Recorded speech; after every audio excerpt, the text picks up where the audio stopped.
Tabrakan kereta api Bintaro 1987 atau yang dikenal dengan nama tragedi Bintaro 1 adalah peristiwa kecelakaan tragis yang melibatkan dua buah kereta api di daerah Pondok Betung, Bintaro, Jakarta Selatan pada tanggal 19 Oktober 1987 yang merupakan musibah terburuk dalam sejarah perkeretaapian Indonesia. Peristiwa ini juga menyita berbagai perhatian publik di dunia. Dalam kecelakaan ini, rangkaian kereta api Patas Merak jurusan Tanah Abang Merak yang berangkat dari stasiun Kebayoran KA 220 bertabrakan dengan kereta api lokal Rangkas jurusan Rangkas Bitung Jakarta Kota KA 225 yang berangkat dari stasiun Sudirman.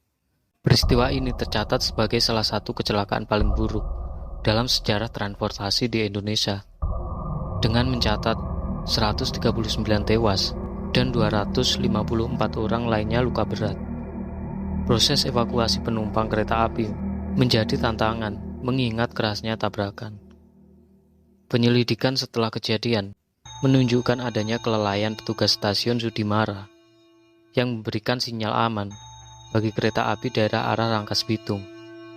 Padahal tidak ada pernyataan aman dari stasiun Kebayoran. Hal ini dilakukan karena tidak ada jalur yang kosong di stasiun Sudimara. Berdasarkan keterangan resmi dari Perusahaan Jawatan Kereta Api atau PJKA, lokasi kecelakaan berada pada KM 17+252 lintas Angke, Tanah Abang, Rangkas Bitung, Merak. Lokasi tersebut berada pada tikungan es.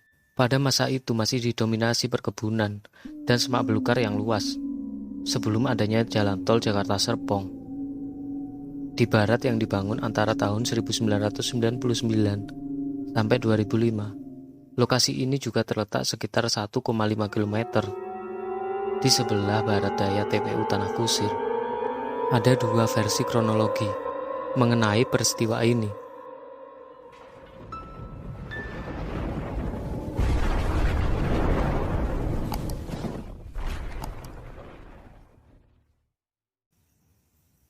Kronologi yang pertama, yaitu dari versi PJKA. KA 225 ditarik lokomotif BB 306 16 dengan Slamet Suradio sebagai masinis, Soleh sebagai asisten masinis, dan Adung Safei sebagai kondektur. Sementara itu, KA 220 ditarik lokomotif BB 303 16 dan dimasinisi oleh Agung Sunarya dengan asistennya Mujiono. Berdasarkan GAPK yang berlaku saat itu, KA 225 dijadwalkan tiba di stasiun Sudimoro pada pukul 6.40 untuk bersilang dengan KA 220 pada pukul 6.49. Pada kenyataannya, KA 225 terlambat 5 menit.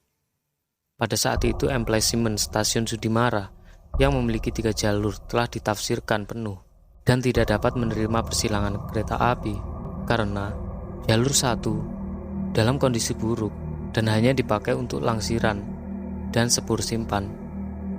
Jalur 2 berisi KA barang 1035. Jalur 3 berisi KA 225 yang berhenti. Karena stasiun Sudimara sudah tidak dapat menerima persilangan antar kereta api, maka KA 225 harus meninggalkan stasiun Sudimara untuk berhenti lagi di stasiun berikutnya, yaitu Kebayoran. Dalam kondisi jalur masih tunggal dan tidak memiliki perhentian di antara keduanya. Sesuai dengan peraturan dinas, petugas pengatur perjalanan kereta api Sudimara wajib menelepon PPKA Kebayoran untuk meminta izin memindahkan tempat persilangan dan mengirimkan surat pemindahan tempat persilangan yang harus diserahkan langsung ke masinis dan kondektur KA 225. Namun sayangnya, surat PTP itu diserahkan tanpa memberikan izin terlebih dahulu kepada PPKA Kebayoran. Bahkan PTP itu dikirimkan tidak sesuai prosedur karena diserahkan melalui seorang petugas pelayanan kereta api. Baru kemudian diserahkan kepada masinis dan kondektur KA 225. Barulah setelah itu PPKA Sudimara menelepon ke PPKA Kebayoran. Barulah setelah itu PPKA Sudimara menelpon ke PPKA Kebayoran, Mat Ali, untuk meminta izin pindah tempat persilangan. Mat Ali menjawab, "Gampang, nanti bisa diatur." Pagi itu terjadi pergiliran PPKA dari shift malam ke shift pagi. Saat serah terima shift tersebut, Mat Ali yang merupakan PPKA shift malam memberitahu PPKA shift pagi, Riyadi, bahwa KA 251, 225, dan 1035 belum tiba di stasiun Kebayoran. KA 251 sedang melaju ke arah Kebayoran untuk bersilang ke KA 220. Begitu KA 251 berhenti di Kebayoran, Riyadi meminta izin memberangkatkan KA 220 ke PPKA Sudimara, Jamhari. Namun Jamhari menjawab, "Tunggu aman saya lagi sibuk." Seharusnya sesuai prosedur yang ada, Jamhari harus menyatakan menolak memberikan izin keberangkatan bagi KA 220 dan mengabarkan bahwa ada kereta api yang harus berangkat dari Sudimara ke Kebayoran sesuai jadwal. Dalam situasi Jamhari bingung, KA 225 mulai dipadati penumpang serta banyak yang naik di lokomotif. Begitu komunikasi antar PPKA ditutup, Riyadi Yusu memberangkatkan KA 220 dengan asumsi bahwa persilangan KA 225 tetap dilakukan di Sudimara. Agar meyakinkan, Riyadi menelepon ke Jamhari bahwa KA 220 sudah berangkat dari stasiun Kebayoran. Padahal PTP sudah terlanjur memberikan kepada masinis dan kondektur KA 225. Dengan kebingungan tersebut, Jamhari mengakali masalah ini dengan melangsir KA 225 dari jalur 3 ke jalur 1 stasiun Sudimara. Akhirnya Jamhari memerintahkan seorang petugas harian stasiun untuk melangsir. Perihal langsiran tersebut harus ditulis oleh PPKA dan laporan harian masinis serta menjelaskan secara lisan. Petugas yang disuruh Jamhari itu dengan tangkas mengambil bendera merah dan selompret. Saat akan dilangsir, masinis tidak dapat melihat semboyan yang diberikan karena pandangan terhalang penumpang. Sebelum petugas itu mencapai kereta kira-kira 7 meter, tiba-tiba kereta mulai bergerak tanpa perintah selompret, dan petugas stasiun berusaha menghentikan KA 225 dengan selompret, tetapi usahanya sia-sia. Kondektur pun mencoba masuk ke dalam kereta tersebut, tetapi tidak memerintahkan untuk menghentikan kereta. Petugas stasiun itu pun melapor ke Jamhari bahwa KA 225 sudah berangkat tanpa izin. Dengan cepat Jamhari menggerakkan tuas sinyal masuk pihak Kebayoran, tetapi tidak berhasil menghentikan kereta api. Jamhari pun berlari di tengah rel sembari mengibar-ibarkan bendera merah ke arah KA 225, tetapi gagal menghentikan kereta. Jamhari pun akhirnya kembali ke stasiun Sudimara dalam keadaan pingsan. Tiba-tiba masinis 225 terkejut ketika melihat KA 220 setelah berada di depan mata. Meski sudah menarik tuas rem bahaya, tabrakan tak terhindarkan. Tabrakan ini terjadi pada tikungan S KM 17 plus 252. Total kerugian material yang diketahui berdasarkan laporan akhir PJKA tersebut adalah 1,9 miliar. Korban tewas 139 orang, dengan 72 tewas di tempat, dan sisanya meninggal sekarat. Dari 139 korban tewas, 113 diantaranya sudah teridentifikasi. Total 254 luka-luka, dengan rincian 170 orang dirawat di rumah sakit, dan 84 orang luka ringan.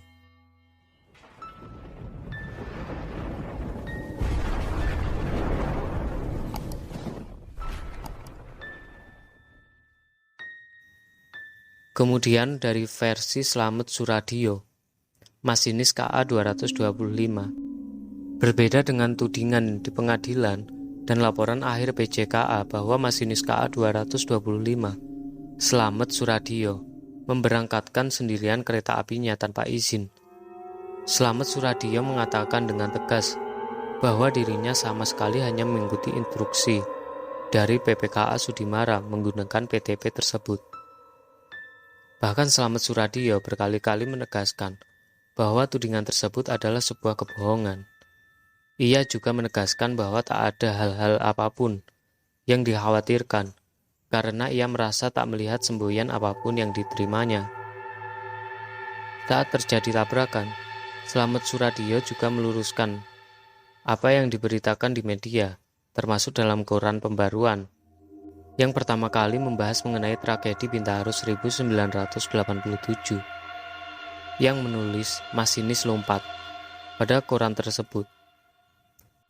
Ia menanggapi, kaki saya ngisot-ngisot, tidak bisa jalan. Akhirnya saya merambat melalui jendela. Saat terjadi tabrakan, Slamet Soeradio tergencet oleh badan lokomotif dalam keadaan bersimbah darah dan dijemput oleh seorang wanita dengan mobilnya ke rumah sakit.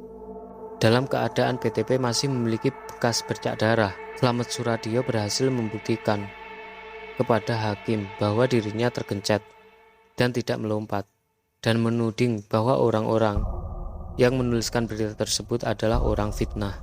Akhir kejadian, dua buah lokomotif BB30316 KA 220 dan BB30616 KA 225 mengalami kerusakan parah. Kerusakan yang cukup hebat terjadi pada BB30316.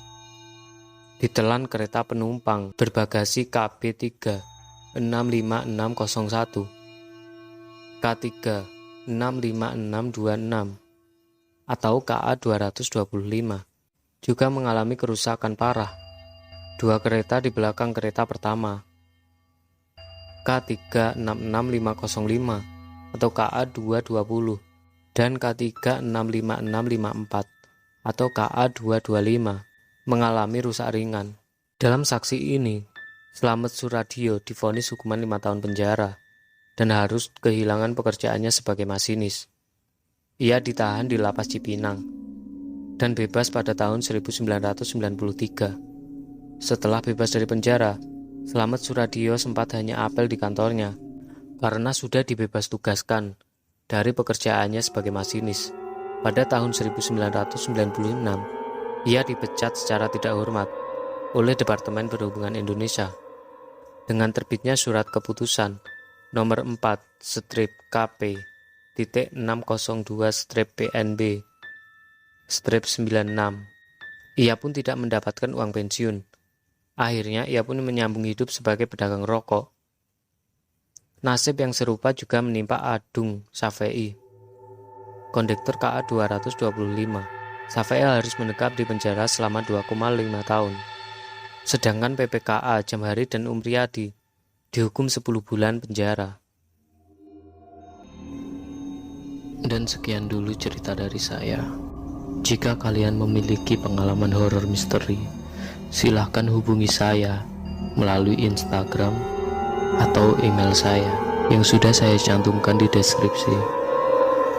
Dukung terus channel ini dengan cara like, komen, dan subscribe supaya saya lebih bersemangat menceritakan kisah misteri horor lainnya.